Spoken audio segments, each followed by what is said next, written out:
naman, sa English mo lang challenge ito. Oo, sobra talaga. Ano yung nga, kagaya sinabi, direct yung pag nangyayari sa amin, since gusto rin namin siya supporta, 100% na yung mag-direct ng comedy. Siyempre gusto namin yung director namin maging happy sa gusto ng mangyari sa mga eksena. Kaya kailangan itodo, ibongga na natin. Ito kaya napakalaki ng challenge talaga, bawat sa amin. Hindi lang sa akin, hindi sa amin lahat. Palagi puyatan. So puyat naman, mukha naman talaga mga puyat ang mga taga-concept. In real life. So kaya hindi ka pagmadaling araw na na-shoot namin, hindi kami nag-retouch. Huwag nyo na iritan siya, puyat yan! Oo, sa actual. puyat naman talaga. Dapat Iba, puyat. Tarin ko lang kasi parang yung case na director, drama director, doing a comedy. Case naman ni EJ, a drama actor, doing a comedy. Mahirap din. Actually, hindi masyadong siyaw masyadong Nagpatawa din po. Okay. Pero, masabi ko na, masarap kasama mo.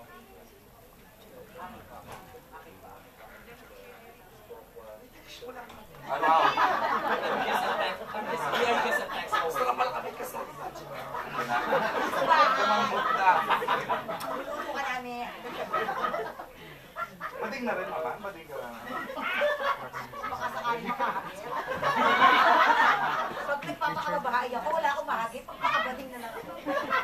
So going back again to EJ, so medyo hindi siya nagpatawa dito. Hindi ako nagpatawa dito. Pero, masaya pa rin ako na nakasama ko sa nakakatawa. Okay. Ayun pa president. Second video mo. Okay. Kanina may gusto magtanong. Our friends in the back. Hindi maiyak, kahit tayo lang naman dito. Oo nga. Kasi kinala ng ilaw, wala namang Ampon, gusto ko bang tanong, Ampon? Wala po. in the back. Ayan si... Sino ba? Siya muna ito. Yung mga si ate. Ate. Yeah. The long hair girl. Sorry. Ayan, so pwede na. You're raising your hair, right? Sa bawat isa sa inyo, ano yung naging realization mo sa mga roles ninyo? Ulit-ulit. Na-realization naman sa kanya yun. Role. Lahat naman sila. Ano yung naging realization and at the same time, ano yung lesson na Na-realize niya yung role niya. ano yung lesson? He's playing a closet game. So, nung unang sinabi sa akin na ito yung siguro na-challenge din ako. Kasi parang, ganun din nga, puro drama din sa ginagawa ko. So parang, ito, sabi ko, baka pwede kong gawin. Tapos, nakita ko naman, ang gagaling kasi nila lahat eh. So parang, ito yung sweet sa kanila. Talagang lahat sinasabi nilang maaaring pag hindi naman kasha. Tapos, gumawa ng comedy. Tapos, direct doon, biglang may isasabihin na nakakatawa na parang kailangan kong kasi yung di lang parang pag-intact simbolo ng group dito. Tapos parang Makikita namin ang viewers. makikita sa movie pa, mararamdaman nyo pero hindi sa end, malaman nyo na lang kung magbibigay ako o hindi. So, pero lahat ng punchline doon talagang nakakatuwa. Tapos realization ko parang sa loob ng call center, para talaga silang isang buong pamilya. Katulad ng story na to, may problema ang mother at yung daughter niya. Pero mahalaga talaga yung mga kaibigan na nasa likod ng problema para masuportahan yung mga may yung ganyang klase ng problema sa loob ng call center. Saka, kasi sila na lang yung magkakasama sa buong araw nila eh. Tulog sila, pagdating nila sa trabaho, sila yung magkakasama. So, napakalaking halaga na magkakasama talaga at nagsusuportahan. So, yun nga, Pilipino, pag sabi mong Pilipino, talagang marami, ang sinasabi, maraming nagtatrabaho OFW, maraming nagtatrabaho sa call center. So, talagang ito, salamin ko ng bawat Pilipino, bawat Pilipino. So, ito yung kasama din namin nag-shooting, yung nagtatrabaho. Habang nag-shooting kami, nagtatrabaho sila sa tabi namin. Kala namin, mga talent sila, yung pala. Totoo pala nagtatrabaho sila. Nagtatrabaho sila ng calls. May oras na gano'n. So parang kapag meron kami gagawin, tinitingnan na lang namin sila kung paano nila gawin para meron na kaming idea. And so, Yun ang realization ko naman talaga. may mga araw, may mga gabi na yung kausap nila, sisigawan sila, mumurahin sila dahil may discrimination. At the same time, kapag hindi mo mahal yung trabaho mo, hindi ka magtatagal. Yung isipin lang ng tao na ang dali-dali pumasok sa call center, hindi rin. Out of 100, siguro ito kung 10 na may mahal. So, kailangan mahal yung trabaho mo, may tsaga ka. Paghihirapan mo talaga para makaangat ka. Kasi ito nga, yung trabaho to, akala lang ng tao, ay, agent lang yan, call center agent lang yan. Pero hindi lang yan. Mahirap yan. Hindi kailangan. Saka yung ano sila yung mga, ang weird kasi minsan pumupunta sa mga mga mall, ay mga, meron silang tanghali na bininuman. Sa tanghali sila, nagiinuman sila, parang sila nga yung mga bagong bayani nga nila nag-ano sa atin. Tapos, dun sa mga workplace nila, para hindi sila antokin, nagko-costume sila, meron silang costumes, meron silang karaoke day, karaoke night, meron silang out of town, gano'n. Para lang maano yung, kasi nga naman pag-uwi nila, wala na rin yung pamilya nila doon, nagtatrabaho at nag-aaral. So, most of the time, family na rin nila yung naano nila, napupuno sa course. Which is ganun din, nahanap ni Popong yung ano niya, yung daughter niya para maging close sila. In the end, na-win over niya yung daughter niya, nagkaroon siya ng halos. Kami nasama naman ni Jess. Oo, parang yun yung basically. Meron ka ba eksena sa ako? Wala. So wala kang realization.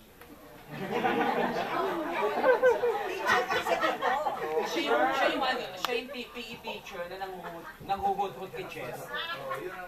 Ginawa niyang bakla si Jess. Ginawa niya kasukal, di ba ba yung anak ko? Ganda-ganda tipang isay. Kasukal, di ba ba? Kung nagtataka kayo kung sino ang asawa ni Ay, ano ba? inalok namin si Leonardo DiCaprio, hindi naman si Paul. So si Jess Tony Alarcon. Yun ang realization ni Pokwa na kasi Nagmana si high Jess school, sa tata. since high school lang niya ngayon, type pa rin niya si Gistoni. Oo, totoo naman. Hindi dininay. Bakit? Totoo naman din rin. Sweet ang realization. Ako, ang hirap magpa-girl. Yung realization kasi yung character ko. Mahal.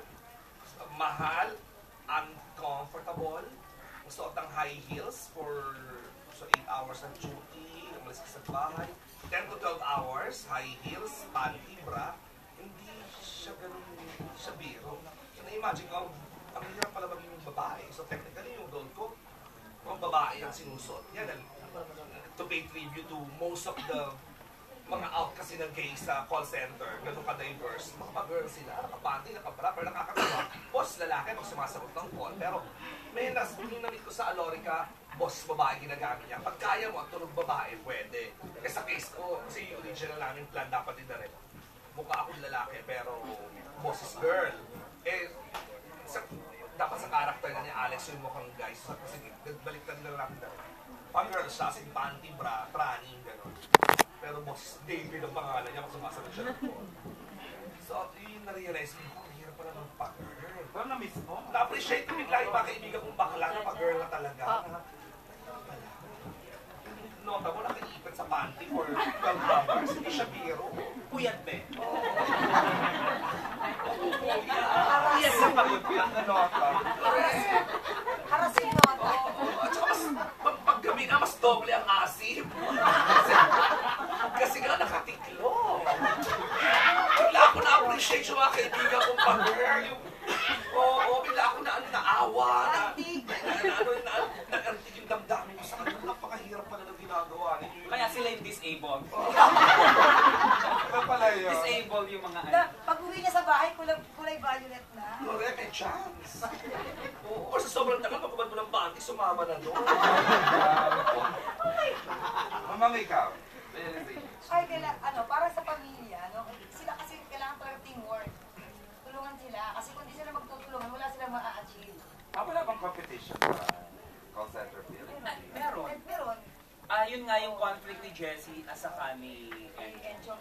na parang yung pagiging team leader, ang feeling ni Jessie na umusan siya, naagaw niya yung pagiging Team leader. team leader. So, And at the same time, nung naging close si Pokong dito kay And dun sa ang feeling niya, ninanakaw na naman pati yung nanay. Nanay niyo. Mamang, sino na unang pumasok sa call center? Ikaw? Asa Yes, siya? yes. Pinahabol mo siya. Actually, How did you get the job? mas ready lang, hindi ko alam na nag Okay, so nag-apply ka.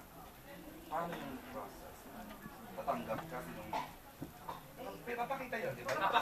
Papakita yun sa movie actually. Sa training. Yung paano ka from the interview to the training, Training lahat. to Kasi the pagsagot nakahit ng ako. phone, i-explain lahat. Okay, more questions? Tayo lang ako kita niya. Kasi Saan yung team ko para tayo? For direct to the suite and the writer. Kasi you mentioned about diversity, wala discrimination sa call center industry.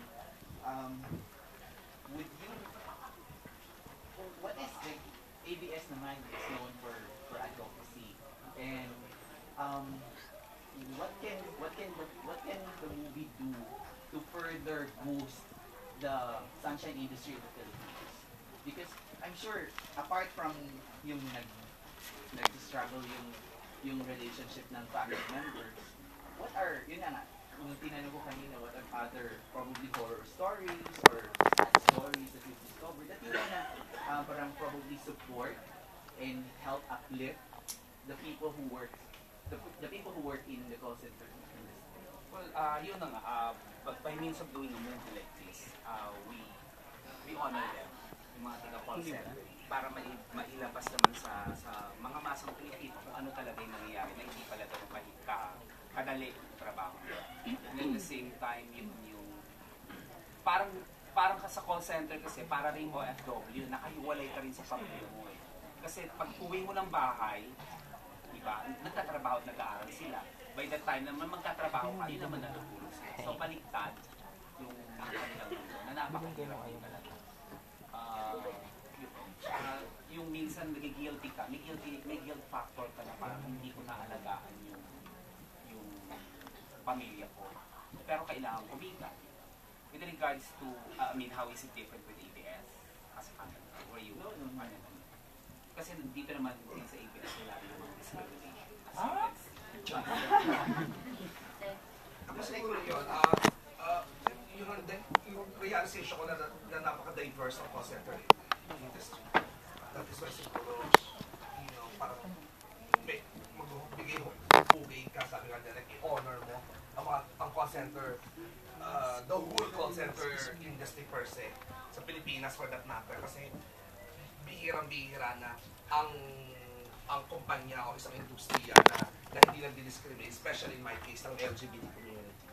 And of course, TV stations, show business, alam naman natin, puro bakla nito, hindi nag-discriminate. So na-realize ko, proud na proud ako to be part of an industry that doesn't discriminate. Tapos yung pala, meron pa pala call center, mas malala. Di ba? Yung parang, wow, baklang-bakla ka, pamintang-paminta ka, bahalak sa buhay mo, pwede sa, kahit may edad, yung ganun ka-diverse, parang wow, parang nakakabilib. So, parang, if you think about it, parang, yung mga tao walang trabaho, tama, mag-apply kayo sa call center kasi tatanggapin. And I heard kahit mas mababa rin ang standard pagdating sa educational background, kahit high school graduate lang, tinatanggap.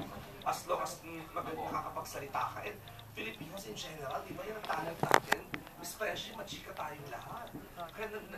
Kaya mga English-speaking country, gusto sa Pilipinas kasi tayo amongst the Southeast Asian country, or Asian country for that matter, na nakakapag-Ingles. Sa Miss Universe, kaya lang Walang interpreter, di ba sa tama? Naluto lang. Kahit mga pulubis ang pag-ita vendors natin, marunong mag-Ingles. Yes, that's true. Ito na siguro, di ba, Pilipinas naman talaga yung number one yan, recently na lang yung India. Apparently, Pilipinas at India pala ang nakakapag-English ng bongga sa buong Asia. Ako feeling ko kasi as a writer, though feeling ko na-explore naman to, though hindi naman siya ganun ka-abrupt or very direct. Pero parang feeling ko kasi na-address yung issue naman na, kasi kadalasan karamihan sa atin, we see call center job as just a transitionary job. So parang hindi tayo magtatagal dito. Bakit ganong note, may ganong perception. So parang feeling ko kasi kung paano kinaracterize yung mga characters nila dito sa pelikula, kung paano inatake yung attitude ng isang call center job, mararamdaman mo na hindi siya transitionary, kundi isang way of life. Parang it's a choice na pipiliin mo dahil masaya yung trabaho mo. So gano'n naman yung atmosphere na kinrate ni Direk sa call center milieu, na masayang maging call center agent. Masaya naman. Masaya naman. Okay. Yeah, kasi Going from that perception, nakaka-discuss ba dito yung one of the popular perceptions on call center agents kasi talaga yung promiscuous sa sex, Wala na. Most of the HIV positive, karamihan ng gay, wala na.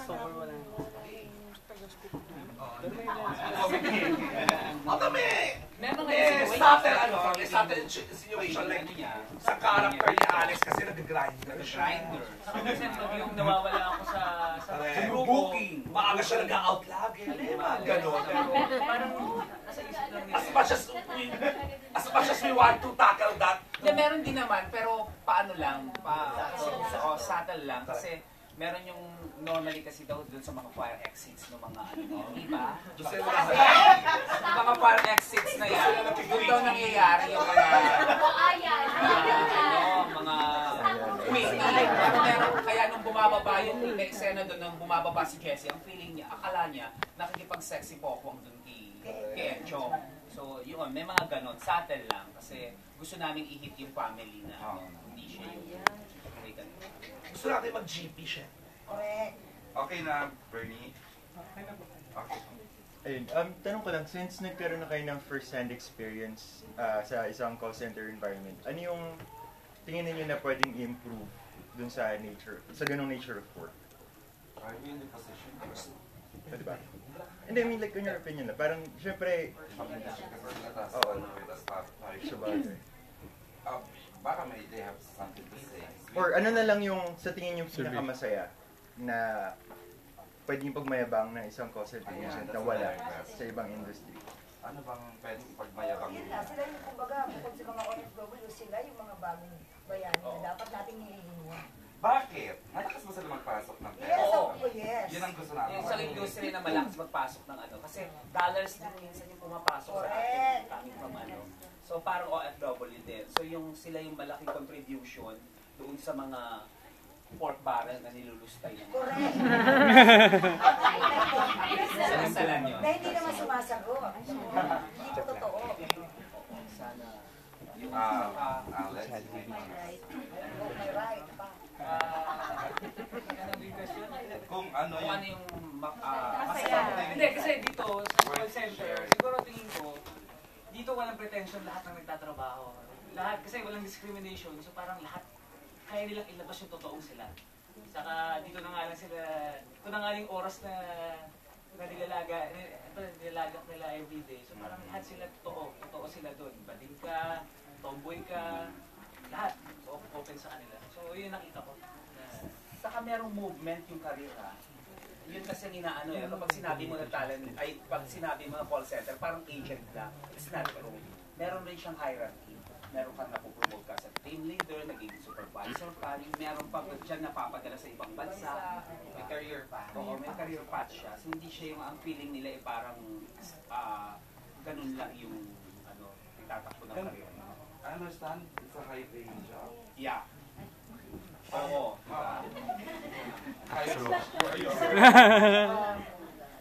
Medyo swerte tayo sa creative department natin. Maraming mga call center agents din dati. So parang, yun nga, it's a high-paying job talaga. Technically, as compared sa tulad namin. Malaki ang nila. Malaki talaga. Saka yung from call centers na pupunta sila sa TV industry, sanay sila sa puyat.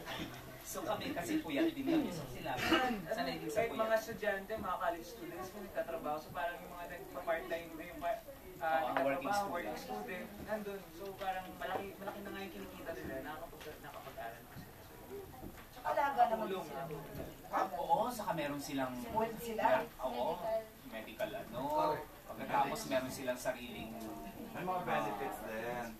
free doon sa loob. Saka maganda. May gym sila. Tuwa kami pag nag-taping kami, pag shooting kami. Kasi may tulugan.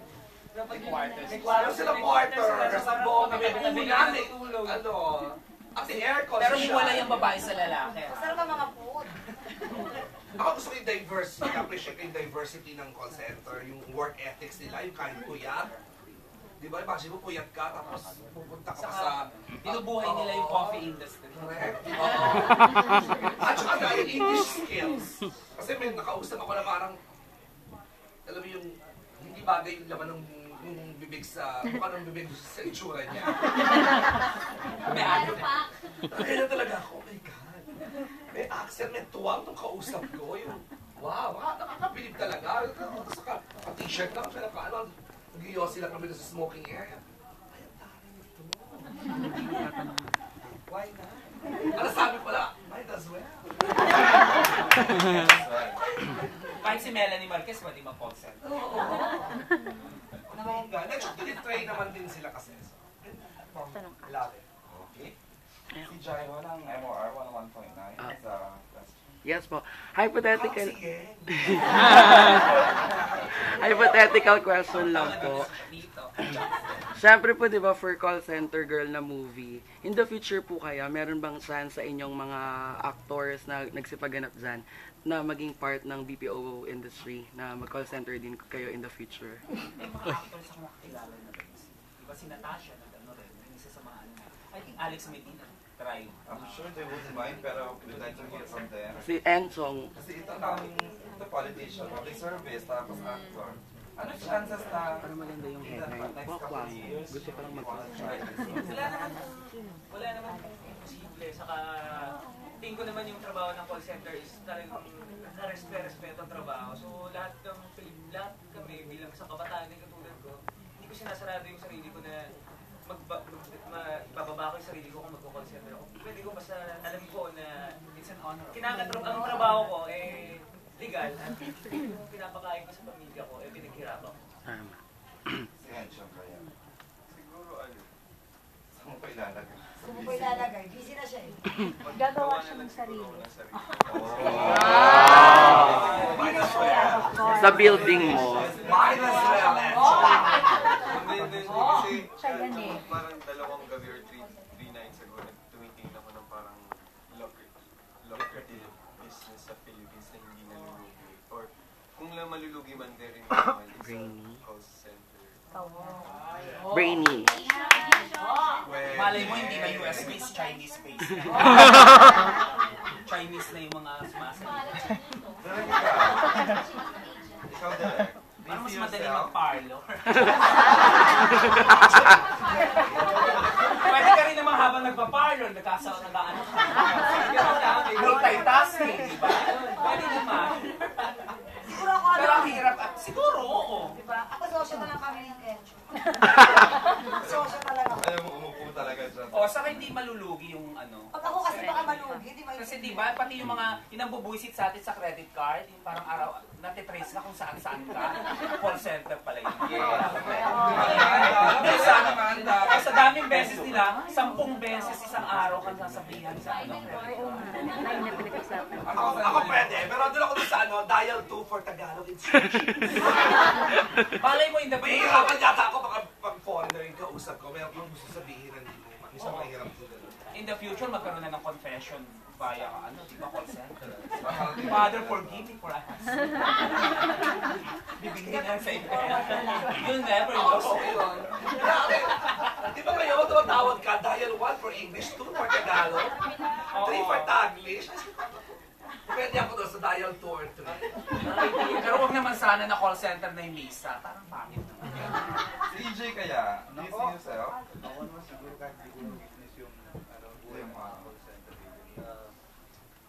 Mukhang marami pa akong pagdadaanan. Ano nyo naman ako medyo...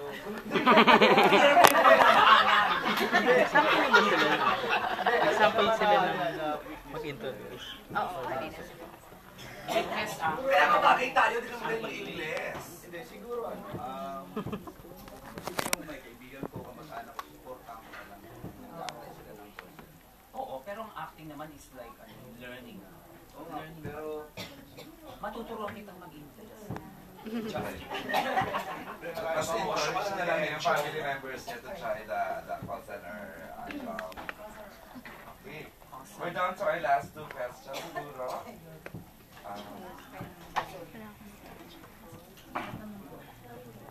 Tanong na ba yung communication skill? Okay. Sige. Sige, si FJ. Hi, dito ako. Tatanong ko lang kasi ako galing ako sa call center dati. So, syempre, naging sa training ang communication skills. So, kano kalaki ang na-improve at confident na ba rin kayo na maging call center agent? Sa tingin nyo ba, confident na kayo sa sarili nyo na maging call center Ako agent? hindi pa talaga. Oo. Mahabang panahon pang aanin ko muna. Kumbaga, marami pa akong bigas na kakainin. Yun nga, nakita namin na hindi ganun kadali ang trabaho. Sobrang kami, emot-emot lang, iyak ka lang, patawa ka lang, kikita ka na. Sila hindi. Yung patience, di ba? Yung haba ng pasensya nila, yung ano, lahat. Yeah, more than English proficiency is patience. Tapos, ang dami mong iniintindi, kailangan tama yung English mo, tama yung pagkakaintindi mo, tapos yung pagsagot mo lahat. Ano bang major clients nyo dito? Amerika? Kasi depende sa territory, di ba? Yeah, North America yung kausap namin lagi. Meron din Australia, parang Quebec. Quebec. Quebec.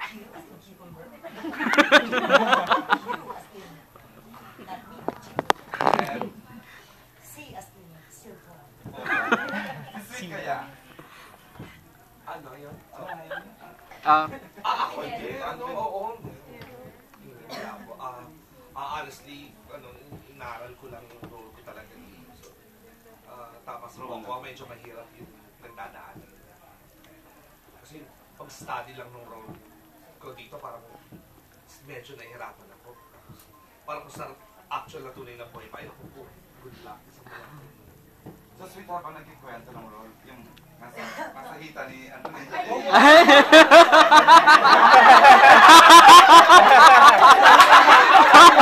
Kailangan gano'n para makakuha ng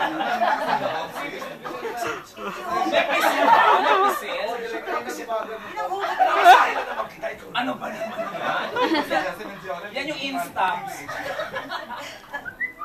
Ako, why not? Ako hindi ko pinaklose yung door ko na magtrabaho. Kasi pwede, kasi communication arts graduate siya eh. Hindi, saka sanay naman ako sa puyatan, saka nakakaalakas makasosyal ng environment. Naka-aircon ka. Kapag nagtitaping ka, parang islakot ka. Yung mga bakla pa-girl, katulad ng ginaya kong role, mga nakaluwibito ng mga bruha. Nasa Amerika, pag nagtatrabaho ka, yun yung ano. Sosyal, ako nakasahin magtrabaho sa eyelashes. Kaya kapag hindi sila umuhulas. apply na lang ako sa inyo. Napupuyat sila, pero hindi sila umuhulas. Hindi na pinagkaiba nila sa mga taga-showbiz na nagpupuyat din. Kami, napupuyat na sumuhulas ka pa kasi sa dami ng ilaw. Sila napupuyat na yung look nila, hindi na po madaling araw. Pero di sila umuhulas. Yung mga bakla ka Hindi saka ano, mga pa-girl, nag-CR na, paglabas ng CR, fresh na ulit. Pwede sila diba? Pwede habang tumatawag ng calls, pwede nagme-makeup, naglalagay ng moisturizer. Iba-iba. So, oo. Thank you. Di pati sila. Yo, Alex, sa question. Communication skills siguro, kasi hindi naman kasi masyadong mahahaba yung mga conversation pag yung nagsishoot kami. Siguro, basta intindihan ko lang talaga yung call center environment. Basta kung meron akong kaibigan, kamag-anak, kapamilya na nagtatrabaho sa call center, naiintindihan ko na sila ngayon. Kung bakit minsan mainit yung ulo nila, kaya minsan lagi silang pagod na pagod, o kaya parang minsan nawiwirduhan ka sa kanila. Siguro dahil nakita ko na. Siguro communication skills hindi masyado dahil hindi masyado sa shooting namin. Pero yung environment mas naiintindihan ko na. Si Poki nga, tinitrain niya na rin yung mga mates sa pagsagot. Hi, this is in that. Poki's not here. Wala po siya, umalis, tulog, may sakit. Our last question, this will be Ala. For Sweet and Miss Pokwa. For stand-up comedians kasi, I've learned, before they go to do gigs or stint, they study their audience. Kung sino yung audience. Now that since you're doing the call center industry, ilang oras kayo nag-prepare doon or nag-immerse before you do the shoot? What are other preparations you did aside from yun nga, yung sa tulong ng aming naging karakter namin, hindi mo namin sinasabi, ang galing-galing na namin, kaya ko to nang wala ang tulong nila. Kumukonsulta pa rin kami syempre. Direct yung sige po excel na po ba? So, ang laking tulong din po. Nandiyan yung supporting na director at saka yung Ako kasi, well, of course, as an artist, I always rely to the script. So, alam nila yan. Bago ako pumunta pagdating ko sa set, hindi makeup artist ang una kong hinahanap kumpara sa ibang artista. Script ang una kong hinahanap. Alam nila yan kasi one, gusto kong pag-aralan muna. Two, as a comedian, bilang comedy movie ito, at kaibigan ko ang hida at ang aking director, gusto kong maglagay ng additional na ad-lib kung maaari. Kasi nasabi ko naman, tanggalin na lang sa editing. Sobra. Collaborative kasi yung comedy especially. Yung script, naiiba rin minsan kapag ano. Saka ako since sila yung nagpapatawa, o paano magiging nakakatawa, contribute sila lahat. Ganun yung comedy. Pero tama ka. Collaborative ba? Oo. Pero tama ka doon, yung preparation is really done.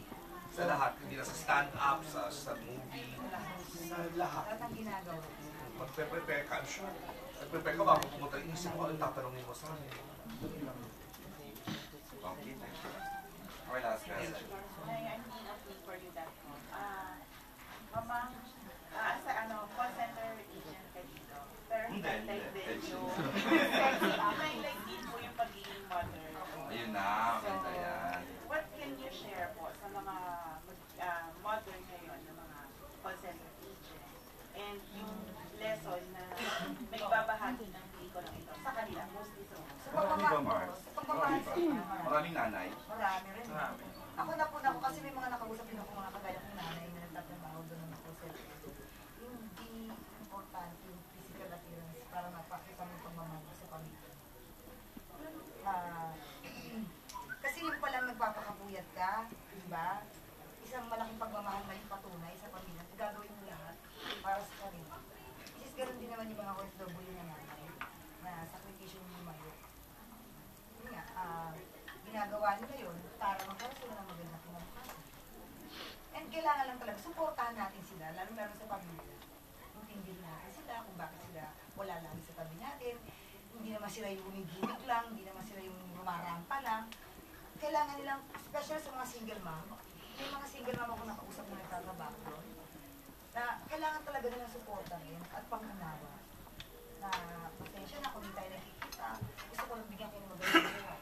Ganun din sa mga nanay na nasa abroad, na walang pinagkakita. I'll have the final question from me. Kasi ganito, the character of Kogi Terry, ang ginawa niya para to win back ang kapag-loved one, para ma-win back yung puso ni Jessie, pinasok niya yung industriya. For everyone, ikaw Alex, how would you do something like that para to win back someone? It doesn't have to be a mom, ha? A girlfriend, a brother, a sister, or whatever. Would you go something like that? Ayun, oo naman, kasi kapag mahal mo yung isang tao, tapos alam mo na kailangan meron kang katulad ito sa kanila, meron kang kailangan bawiin dahil may mga panahon na nawala sa'yo. Siguro kahit saan, kahit hindi lang call center, kahit saan pa yan, i-chase ko talaga yung taong mahal ko o kaya yung minamahal ko para mabalik siya sa buhay ko o kaya yung mabalik yung dating samahan namin. So, siguro lahat ng tao na nagmamahal gagawin niya. Nice. And Sean, would you do something na pasukin in the industriya ng mahal mo, kapatid mo, or nanay mo, or tatay mo? Siguro ako, I always believe in two sides of the story. So if ever I'm in the fault side, effort talaga to, effort, and I'll make sure na ibababa ko talaga yung side ko. I'll ask for forgiveness and all. Pero kapag alam ko na nasa tamang side naman ako, I believe in time. Time is all good. So, yun lang. Nice din. Director. Yung greatest love mo from 20 years ago. Alam mo, you're wrong. Would you do something like that? You do everything for love. Not just love na tao na love. For your mother, it encompasses every form of love. Basta mahal ko isang tao at mahal ko, diba, magulang, kapatid, jowa, ano man yan. Gagawin mo lahat eh. Diba? para dun sa tao. Oo, pasok ako sa call center, kung magpalipat-lipat siya, lilipat-lipat. Iba't-iba. So EJ, would you do something like that for, para sa isang mahal mo or ilang mahal mo o sa pamilya mo o sa... Opo, actually, kung sa showbiz, na pinasok ko kasi yung nanay at tatay ko naghiwalay, naging daan yung showbiz yung kuya ko para magkabalikan sila. Ngayon, nagkabalikan na sila. So, sa UK. At kung sakali man na, huwag sana dumating na maging mag-iwalay sila o Bakit mag-iwalay? hindi, kaya ko ulit masukin. Nag-iwalay na. Hindi, kaya ko ulit masukin yung kahit na para lang magkabalikan ulit sila. This guy talaga. Tatrabaho para sa Kaya niyang pasukin kahit na.